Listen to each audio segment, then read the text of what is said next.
This morning on The Dish, a chef who wants to change the way we view soul food.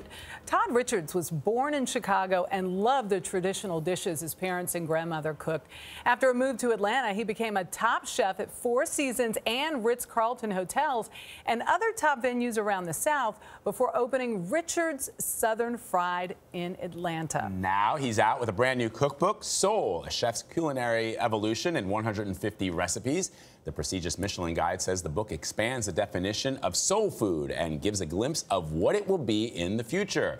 Chef Todd Richards, good morning and welcome to The Dish. Good morning. Thank you for having me. I'm a little bit starstruck because you guys are talking about me. That's right. That's right. I really did that? Okay. Thank you. And all of this. Right. And this looks amazing. What are we about to eat? So potato croquettes are the first dish there, and my dad would definitely love to see those. Then we have a peach salad, a wonderful peach salad, and then chicken. I mean, you can't have chicken without beans. And then we have more beans, and then the blueberry fried pie, which is my absolute favorite dessert in the entire book. Fantastic. So you've always been interested in food.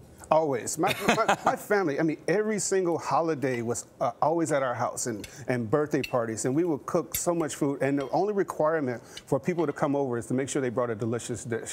Now, if your dish wasn't that good, you could not come back to I mean, that is honest. That is honest to goodness the way it is. And it was really about how we brought people together in my family. And it was always discussion around food and how great a dish could be and how we always wanted to celebrate, each other in that manner. But it was also rooted in the frugality of your parents. Oh man, my dad wouldn't throw anything away. I mean, like the potato croquettes is a perfect example. You cannot make mashed potatoes for 2 people or 4 people. You always have something left over. Right. So get them refrigerated. Make balls with them, roll them in breadcrumbs, fry them, and serve them just with anything else. And we never threw anything away. There's a recipe in the book for a collard green ramen, and it became because my mom loved Chinese food. There was this dish she had with noodles, pork belly, egg, and scallions. And my dad said, well, if you're going to eat out, we have to heat something up that we've had already in the refrigerator.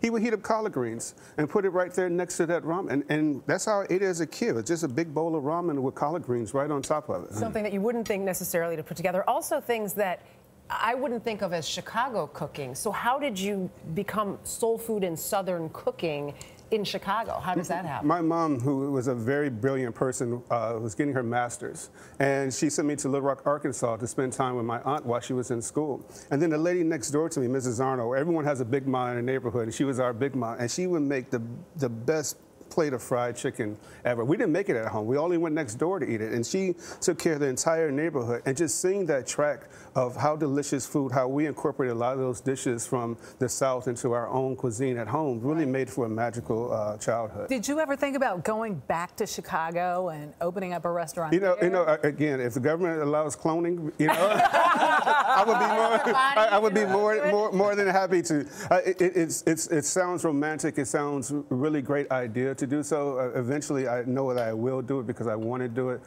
just not right this second.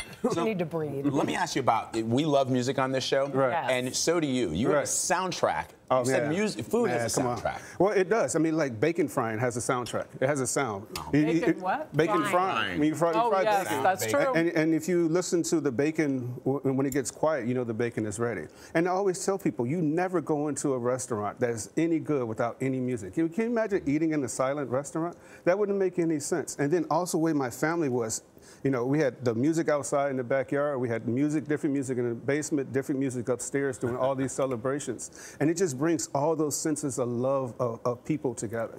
So you've got a soundtrack with each dish. Each dish, and then there's a long playlist at the end of it as well. We're going to ask you to sign this dish, but while you're doing that, tell me what I'm drinking here. This is the best part of it. Strawberry rum cooler. I mean, come on, it's Saturday morning. You got to have, We're going to Todd, you could have this meal, as we toast you, you could have this meal with anyone, past or present. Who would it be? It definitely would be with my parents. I love them so much. And recently, my dad passed away, but he got to see the book, and he saw all the stories. And then, you open the cover and you see all those pictures of us growing up as kids. Those are the 2 most important people in my life, and I love them dearly.